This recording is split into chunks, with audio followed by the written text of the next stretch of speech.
President al-Assad states that Damascus, the city which has been steadfast throughout history, was able thanks to its people's awareness to confront the terrorist attack on Syria.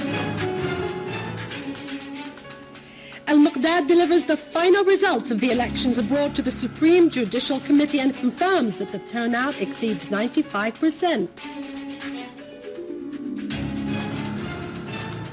And Dr. Bashar al-Assad conclude their campaigns today, preparing for the presidential elections the day after tomorrow.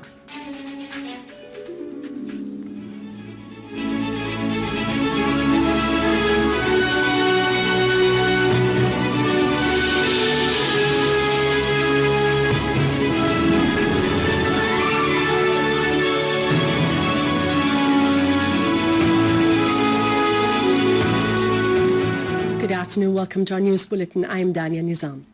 President Bashar al-Assad applauded the people of Damascus city over their awareness, which has enabled it to hold its ground in the face of the terrorist war against Syria. During a meeting with a number of Damascus city dignitaries, President al-Assad affirmed that the power of any country stems from that of its people, saying, had it not been for the high popular sentiment, Syria would not have been able to remain firm and frustrate the externally plotted schemes against it. The dignitaries, for their part, underscored the significance of national reconciliations, which are underway in several areas across Syria, as they represent a door open for all the people of the homeland to return, especially at a time when a clear vision has been formulated and amid growing public awareness concerning the unfolding events in Syria. Vowing no effort will be withheld that might bolster stability and restore safety and security, the dignitaries express support to the Syrian Army in its battle against terrorism.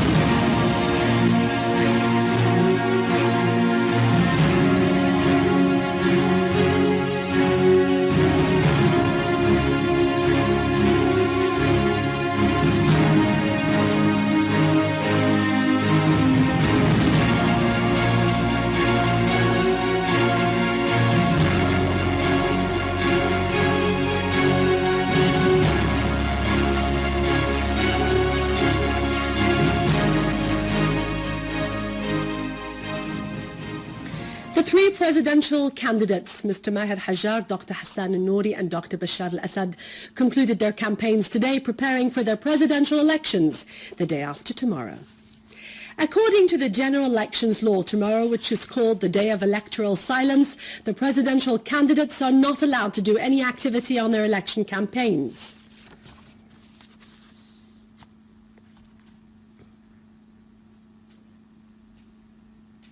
Especially in this period of challenge and resistance. Where did you come from? I have been in Saudi Arabia and Jordan. My children are there. My daughters are married there. For sure I'll vote. How do you see Syria after election? As it is always wonderful. Peace and safety are the most important demands of us. Are you going to vote? Yes, for sure. What's your opinion in election? Are you optimistic? Yes, we are optimistic. Are you going to elect? For sure. Are you optimistic in this period? For sure we are optimistic. We consider it a new period and a new beginning for Syria. The second meeting of the heads of national security and foreign policy commissions of the parliaments of the states friends to Syria started today in Tehran. Speaker of Iranian Shura Council Ali Larijani said that achieving democracy in Syria cannot be fulfilled by force and through weapons. Iranian Foreign Minister Mohammad Jawad Zarif said that interference in Syria through supporting the armed groups will spread the crisis into other areas. Zarif added that terrorism will rebound to those who support and finance it in Syria, calling on the international community to immediately combat terrorism.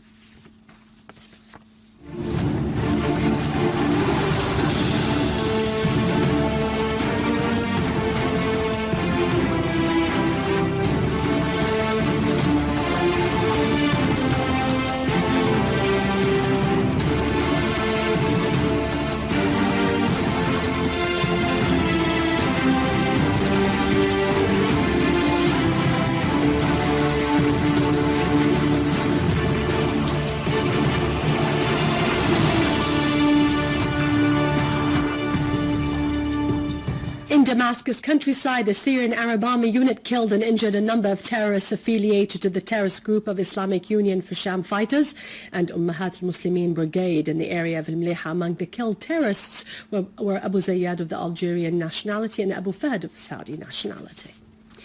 The army units also clashed with terrorists in several areas in Harasta and Jobar. In Douma, the army destroyed terrorists' hideouts and killed a number of terrorists. Other army units clashed with terrorists affiliated to the so-called Al-Islam Army in Alaya farms. In Zabadani, the army targeted terrorists' hideouts in many areas, destroying their weaponry, including mortars, and eliminating non-Syrian nationalities. Among them were Faiz Rajdi of the Lebanese nationality and Tahsin Nawaf of the Saudi nationality.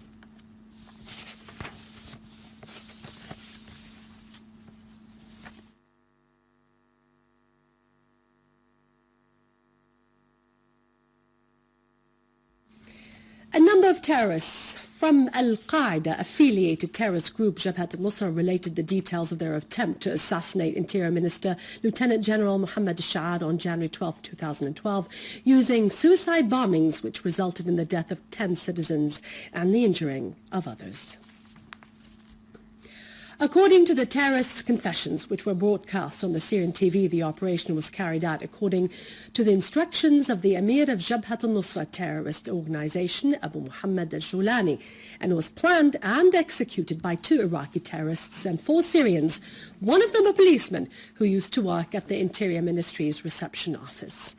The attack employed a car bomb, which was rigged in a farm belonging to Mohammed Nabil al-Shallah, one of the accomplices. Then the terrorists scouted roads leading from Al-Qaboon area to the Interior Ministry before they selected a route and set out in 3 cars. One for scouting, followed by the car bomb, which was carrying 2 suicide bombers, and a car containing 4 armed terrorists.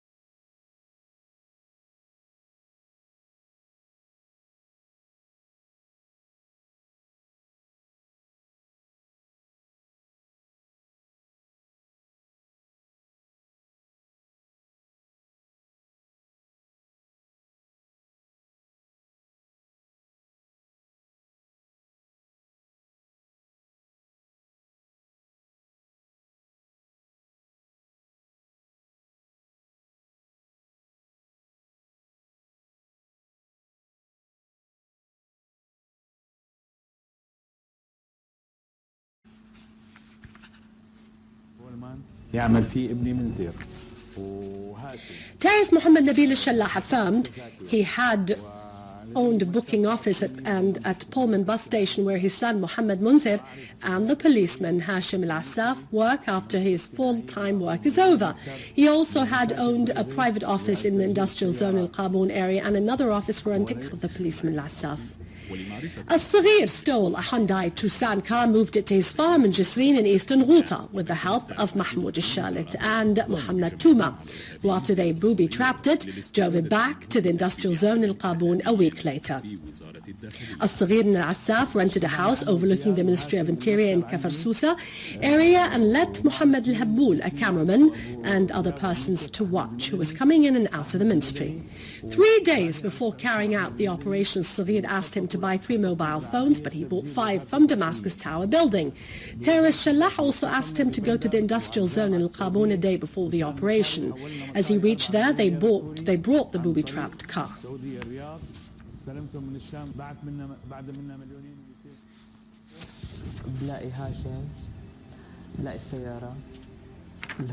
Terrorist Mohammed Munzir al-Shallah affirmed he met al-Assaf and al-Saghir at his father's industrial zone in Al-Qaboon. They both headed by the booby-trapped car from Ghouta area to one of the houses in Al-Qaboon. They got down from the car and entered a big room inside one of the buildings to see a big number of masked men from Jabhat al-Nusra. They were chanting songs that call for jihad and bidding a farewell to 2 suicide terrorists who got in the booby-trapped car. They drove the booby-trapped car from Al-Qaboon area accompanied by 2 other cars. When they reached Faris al-Khoury tunnel, terrorist al-Shallah got down and the other cars drove to Kafar Sousa area. At that time, al-Assaf called to ask him to head to the area and wait for him till he got out of the Ministry of Interior.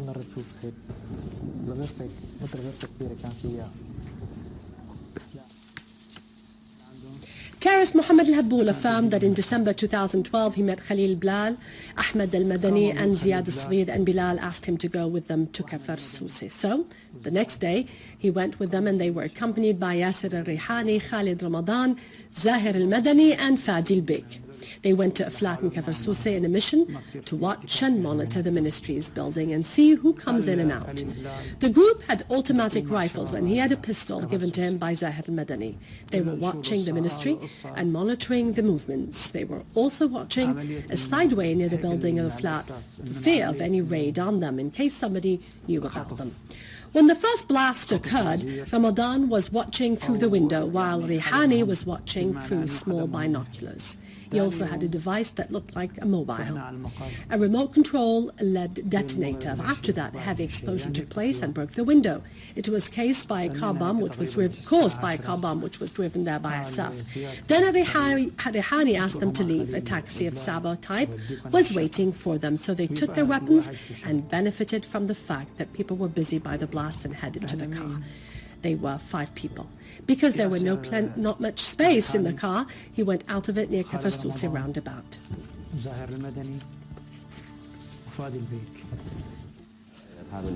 The terrorist Nabil Mohsen affirmed that he knew Al-Hammoud since school time, who introduced him to Al-Assad, who in turn contacted him a day after targeting the Ministry of Interior and asked him about Al-Hammoud, who was in Deir ez-Zor province at the time, to tell him that he detonated the Ministry of Interior.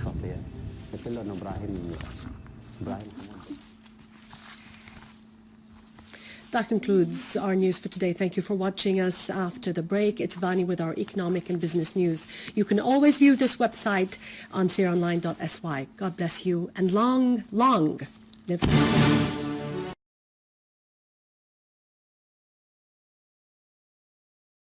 Al-Miqdad delivers the final results of the elections abroad to the Supreme Judicial Committee and confirms that the turnout exceeds 95%. And Dr. Bashar al-Assad conclude their campaigns today, preparing for the presidential elections the day after tomorrow.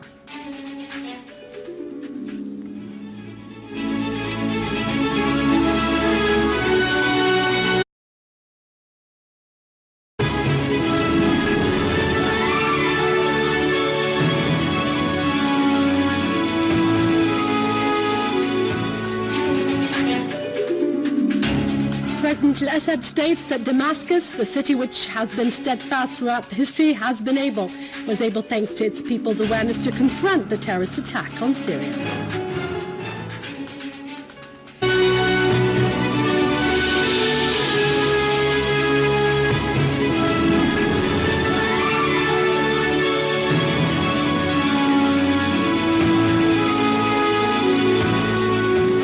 Good afternoon, welcome to our news bulletin. I'm Dania Nizam. President Bashar al-Assad applauded the people of Damascus city over their awareness, which has enabled it to hold its ground in the face of the terrorist war against Syria. During a meeting with a number of Damascus city dignitaries, President al-Assad affirmed that the power of any country stems from that of its people, saying, had it not been for the high popular sentiment, Syria would not have been able to remain firm and frustrate the externally plotted schemes against it.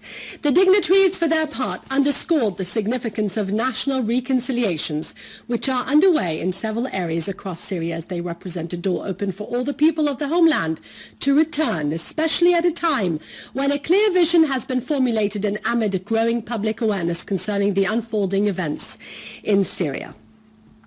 Vowing no effort will be withheld that might bolster stability and restore safety and security, the dignitaries expressed support to the Syrian Army in its battle against terrorism.